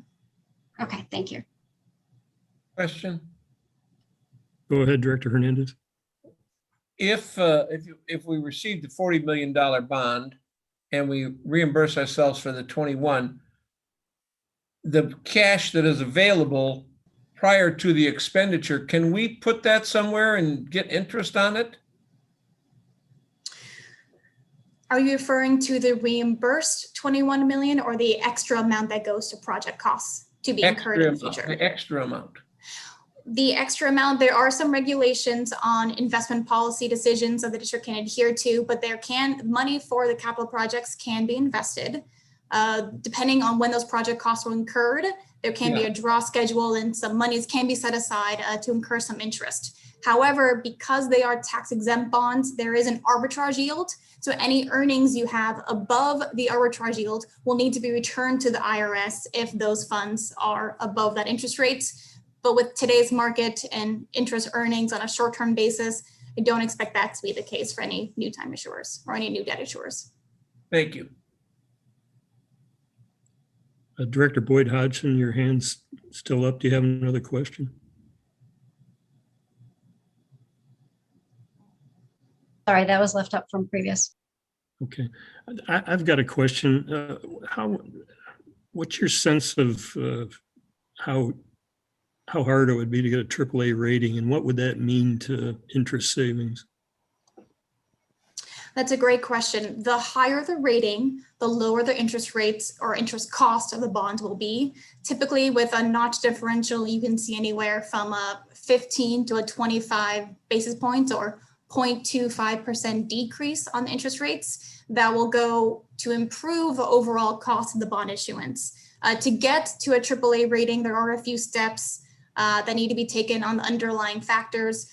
Rating agencies have their key credit criteria methodologies that are outstanding for all types of issuers, ranging from, of course, a low A to the high AAAs. What rating agencies are really looking for is a well-rounded, financially prudent entity. What that means, as Wes indicated earlier, is prudent management, strong reserve policy, cash levels. Cash levels can hedge a lot of the district's liabilities, not only the CalPERS discussion that was brought before the board earlier, but also the outstanding debt that is outstanding of the district, such as the 2015 bonds. Cash levels, as well as the overall financial performance, which we'll be preparing in the disclosure documents, showing a strong forecast of cash flow and debt service coverage, will also help to improve the overall position. And we can look at the district's credit as part of the process we are reviewing in connection with the bond issuance to bring before the rating agencies the credit criteria, but we'll take a look at the metrics and see what we can do to improve the district's overall credit rating. Doesn't happen overnight, but maybe in a long-term process, a couple of years, maybe the district can get to that level. Sometimes it is difficult to be a AAA if you have larger operations or smaller operations, excuse me, but it's always a good striving factor to strive for. Okay, thank you. All Wes, right, is any that other you now? questions? Thank you, Laura. Appreciate it. If there are no other questions, I can move. Still talking about the debt issuance, I want to go into sort of a debt issuance summary. And I did want to thank Laura and say that, you know, some important things she noted were that the majority of the costs that you see in the debt issuance being proposed or considered are unreimbursed costs. And those are unreimbursed costs which already have existing reimbursement resolutions. So what that means is we've already spent the money, and once we actually get the debt issuance proceeds, we can reimburse ourselves or move that money into our reserves for those previously spent costs. If we do not issue debt, we don't get any cash into our reserves for those spent costs. We did already have resolutions, so they all qualify.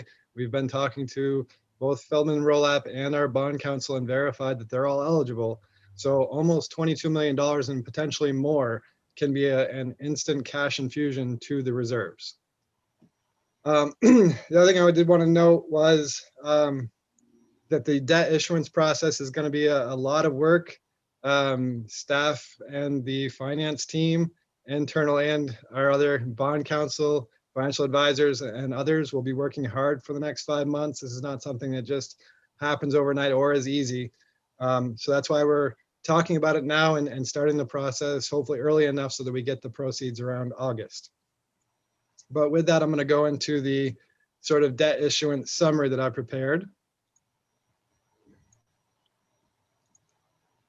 And really what I want to say is some of the reasons that we need to consider issuing, and we should consider issuing debt is, as I've mentioned and Laura mentioned, well, I don't know if Laura did, but I did. It's a credit rating risk. If we fall below our acceptable limits in our reserve policy and reserves, we could be at risk of losing our AA+ rating. I know we're talking about increasing it or improving it to a AAA, but if we don't have sufficient reserves, we fall below days in cash, there's a risk that we could fall below a AA+. So prudent financial planning says that we should consider issuing debt in order to maintain it to begin with and potentially increase it or improve it in the future. Hey, Wes, I've got a quick question related to reserve policy. Is there anything that staff or maybe your consultants have recommended for revising the existing policy? Yeah, so we've actually sent the reserve policy and debt management policy to Feldman Rolap, and Laura's here. She knows this. So we're looking at revising the policy and make it and improving it as well. Now, this is a good time to do it while we're going through the debt issuance process. Some things we've considered to improve it would be to, it currently states that any excess reserves over the ceiling would go to OPEB first and then to rate stabilization. We'd like to potentially word that so that it goes to PERS or to fund the pension and then go to rate stabilization. But there are other things we may look at as far as improving the, we'll compare it to best practices and anything that Feldman Rolap recommends and hopefully have a revised reserve policy for the board probably around the time that we do the debt issuance. Okay, great. And one last question related to that. When was the last time we did revise the reserve policy? I think it was 2000 and let me see if I actually have a copy of it here somewhere. I think reserve policy 2014. Okay, thanks.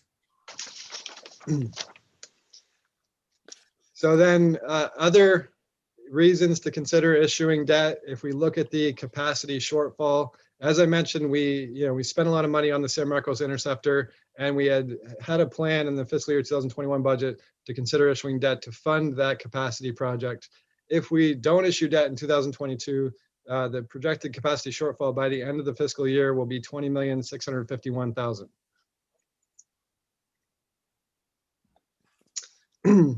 And we've spent at the end of the fiscal year, or by the end of fiscal year 2022, we will have spent about $8.9 million on the Interceptor. Next, the capacity fee model, which was the model used to calculate the capacity fee rates. And in that, we finance capacity projects by debt issuance. So the only way only revenues that go into the capacity fund are either developer fees or capacity fees or debt proceeds. And growth has to pay for growth. So we actually incorporate debt issuance into the model to calculate how the capacity fee or how much it will be. So the capacity fee model includes $18 million at 6% for 20 years, and that's planned to be issued in 2023. So if we issue a year earlier, we can get that 28 million at 3%. And actually it'll be more debt, we'll have a cheaper payment, and the interest is only about $1 million more over the 30 years of the loan versus the 20 years. So it's a cheaper debt service payment and just a little bit more interest. So $28 million at 2.98 sounds pretty good. And then overall, the debt service costs. So in 2024, one of our loans actually will be paid off, and that the principal pay or the debt service payment on that is $788,000. So if you take the $1.3 million that that Laura's showing is our debt service payment on the new debt, and you subtract out the $788,000, and then you also subtract out the $300,000 in interest that the capacity fund has been paying to the replacement fund, your debt service cost increase is only about $170,000 a year. So that's a nominal or a very small increase in debt service costs. And then finally, if we wait until 2023 or 24, when we've shown that we'll probably have to issue debt because we'll be below reserve limits, and say, for example, the interest rate increases by just 1% to 4%. If we issue the same amount of debt at 4%, we'll be paying almost $6 million more in interest for that debt by waiting 1 year. So hopefully all these points just kind of show that it's an optimal time to consider issuing debt. And this is why staff is recommending pursuing the process. And that's not really my conclusion. As you may note, the title of the item was the RFP, the request for proposal for underwriting services. And we'd like to actually mail out the request for proposal. It is the next step in the process, which is a 5-month-long process. And it doesn't lock the board into anything. We're just going to get proposals from underwriters, see what the costs will be. We'll be able to bring more information to the board in order to make a better decision. So staff is recommending that we mail out those RFPs as soon as possible so we can get the responses back. And that does conclude my presentation. Oh, actually, you know what? I have one more thing. Just the next steps in the overall budget process. My apologies. So back to the budget calendar. Next, we'll be bringing the full draft proposed budget, or the proposed budget, to the board on May 19th. At that point, we'll have all the information available to you. It'll be a complete budget. Water purchases will be there. The PERS recommendation, that will be a complete budget for board review. And then on June 2nd, we will bring the recommended budget to the board, hopefully for approval. So now that officially ends my presentation. Thank you for listening. Thank you, Wes. I see Director Boyd Hodgson has her hand raised. Thank you, Vice President Ellithorpe. Have we collected all of the capacity fees for all of the ongoing projects that we have going on right now?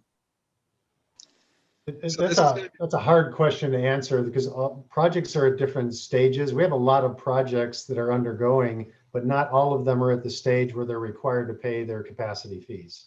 Okay, so those projects that are at that stage, we have received them. So what is the gap between outstanding monies and projects that are ongoing? How much is owed to us if we collected monies at inception? How much money is outstanding to us? Do we know that? Well, are you talking about only active projects or projects that we anticipate through the rest of the development in our service area? Well, I think active projects that are already underway. Yeah, I don't know. So James Gumpel is on the line with us. He manages our land development group. He may have a better idea. When projects are submitted, we do keep track of what we think their ultimate payment will be and whether we've received it or not. I'm sure James isn't prepared to divulge that number today because he probably doesn't know off the top of his head, but I'll turn it over to James and let him address that issue. Thank you, Glenn. Yeah, and that's absolutely correct. We actually do give a development services update to the engineering committee twice a year, and we actually put that number in it. I don't recall that number off the top of my head, but I'll get it to General Manager Prum probably tomorrow or latest Tuesday, and then he could share that with the board. What that report shows, or what that we provide to the committee, is actually the assured projects that we know are being built. And it shows the amount of capacity fees that have been paid both for water and sewer and the outstanding to be collected. It has a second chart of projects that are maybe 3 to 5 years out that we anticipate that it will be, and it gives a total numbers for that also. And then what we call planning projects, long-term projects, which is usually a really big number, but who knows if they'll ever come to fruition. So that's how it's organized. So when you receive that, that's a brief explanation of what you'll be seeing. Thank you. That sounds like a great way to organize it. And I would be interested in seeing that. Thank you.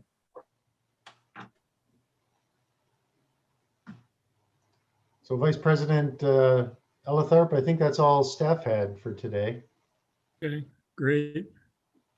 Quick question on my side. Sure, go ahead. First of all, Laura, great presentation. Thank you. Thank you, Wes. Have we issued debt before? I just have some, I mean, I have a lot of questions, but I don't know how to ask them. So just an overview, have we not issued debt before, ever in a Yeah, we district? have. Wes, why don't you kind of explain the existing outstanding debt we have?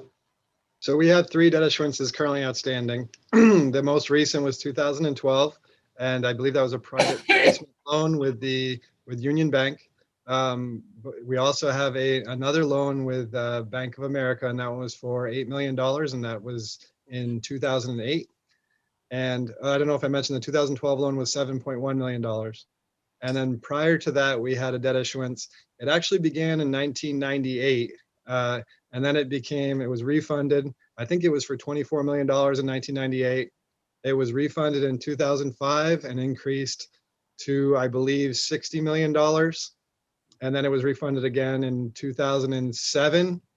And then later it was refunded in 2015. So the same debt issuance has been refunded at least 3 times, 2005, 7, and 15.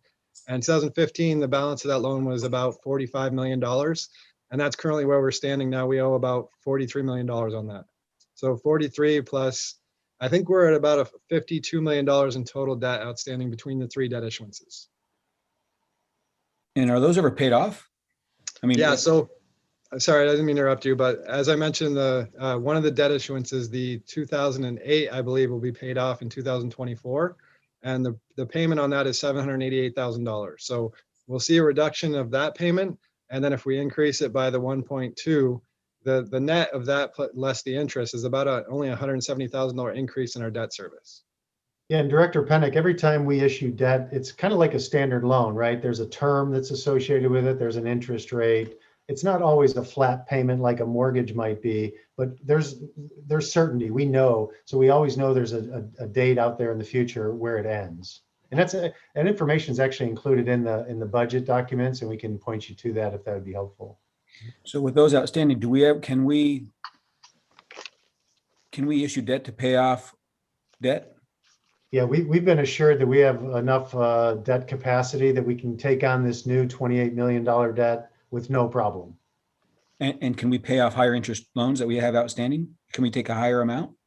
So it depends, and then Wes, jump in when you feel you need to, but there's certain debts that you can't refund until a certain period of time has passed. And typically it may be like 10 years. So you're tied into something for 10 years. And then after that passage of time, then you can consider refinancing. Wes mentioned our 2012 debt that's expiring in a year or two. It wouldn't make sense to refinance that one. And some of our other debt, I don't think we're ready to refund or refinance them at this point in time. So Wes, if you want to add to that.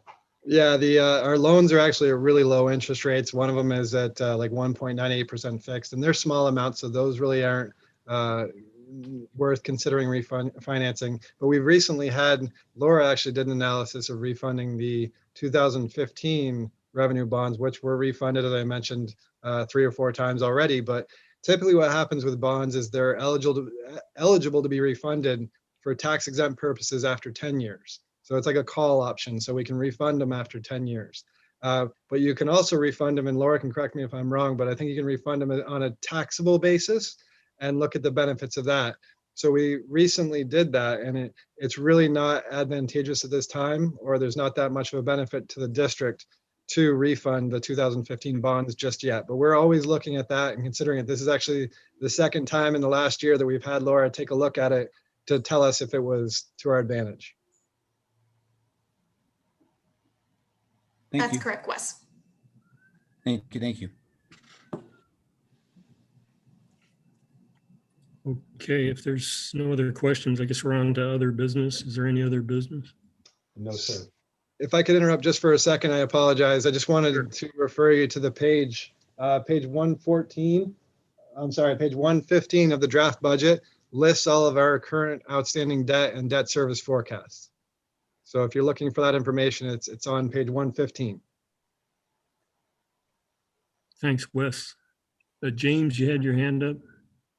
Yes, if I did get the table for my staff, so I could actually share those numbers if you'd like me to share my screen and just go over what those outstanding numbers are and how the tables are broke down.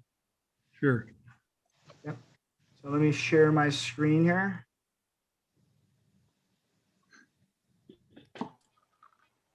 Okay, can everybody see the table that starts with Discovery Village South? Where my cursor is? Yep. Great. So this is basically, this first tables is what we call, it's basically in construction, or we have a construction contract. So it's eminent. And this is the acreage. This is the type of community that's being built, single family, multifamily, hospital, school. You see the water EDUs, the sewer EDUs. And then this is the proposed. So this is what they're proposing to build, the total amounts of EDUs and dollars based on the current fees. And this report is from January. Our next report will be in August, so it is a little dated. So we have collected some of these fees, but I'll give you a kind of the delta or the difference. And then what's been already paid. So you can see that we still have $2 million of water capacity fees paid coming from these projects, and only about $1 million or so, less than $1 million for sewer, and mainly because the hospital has come in and paid their fees because they're the lion's share of it, which is the new Kaiser Hospital that's going in. And then the next projects are in plan checks, and you kind of get a flavor for which the capacity fees on that. A lot of the information on the plan checks has not been fully filled out because they haven't paid anything, right? But here's the proposed. You have 4.8 million in water and 9.3, and very little has been paid on that. And those are projects maybe 3 to 5 years out. And then the planning side, these are projects that may or may never happen, but you could see from there, you have 32 million in water, 52 million in sewer, but those projects are above 5 years out. Some of them may not happen. Some of them may accelerate. We update this every about 6 months and provide it to the engineering committee. So it's always a moving target, but it's updated with the best information that we have at the time. So I'll go back to kind of the Director Boyd-Hodgson's original question is, we roughly have, $2 million in water and about $1 million in sewer yet to collect from known active projects. Okay, thanks, James. Director Boyd-Hodgson. The second category, I think you called it planning. Yes. What's the plan check? What's the probability of those going forward? They're high. They're fairly high probability, but they do drop out. Most of these projects are ongoing projects. There's a few, which I'll call the Palisades Estates, which may or may not happen that I know of, but almost all these other ones are moving forward. But they're still anywhere from, they can accelerate to be 1 to 2 years out, but realistically, they're 3 years out to 5 years at the most. Thank you. Director Elitharp, Gail Martin does have her hand raised from the public. Okay. Would you like me to call on her? Ms. Martin, go ahead. Yes, good afternoon. Can you hear me? Yes, ma'am. Yes. Yes, glad to see that so many of the board members were able to attend this workshop. I do want to please request that you address Mr. Scaglione's concerns in the documentation that he sent to the board members. Thank you. Thank you. General Manager Prum, I was about to ask you that if you were planning on addressing those at this meeting. We weren't intending. I think we've indirectly addressed a lot of them. A lot of the issues that he raises, we've addressed through our presentation. We didn't prepare a point counterpoint with his proposed letter. If the board would like us to provide a response to Mr. Scaglione's letter, we can do so. Otherwise, I believe most of the points were addressed in the presentation. I'm not saying Mr. Scaglione agrees with our information, but this is the staff's presentation. Well, I guess I, for one, would like to see some kind of point-by-point response. I'd be interested in that. I don't know about the rest of the board, how they feel. I would agree. Okay, well, maybe staff can prepare something in writing and distribute it to the board prior to the May 19th meeting. Would that be acceptable? That sounds good to me. Okay. Yeah.